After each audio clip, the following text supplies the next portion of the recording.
Aquarius, my air babies, positive vibes, motivation, inspiration, elevation, love, light, positive energy, goodwill, peace and healing, abundance and prosperity your way.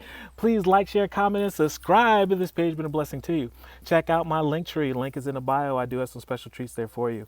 Your word of the day is action. It's time to spring into action. You have work to do at this moment. And the great thing about it is, as long as you don't procrastinate and you get the work done right now, it opens up a world of comfort and future in the future, because you've done the work now. You set the foundation, and once the foundation is set and is strong, it's time to build. It's time to just enjoy, because you're doing all the hard work right now.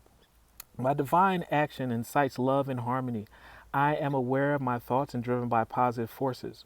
I listen to my heart, my desire to manifest light, transform tests into growth, challenging the opportunity and fear into love, because once you become wiser and stronger, that means you can maintain and receive bigger blessings. Spirit just wants to continue to bless you with so much abundance of things. Love one another. Be kind to one another. Love yourself. I love you too.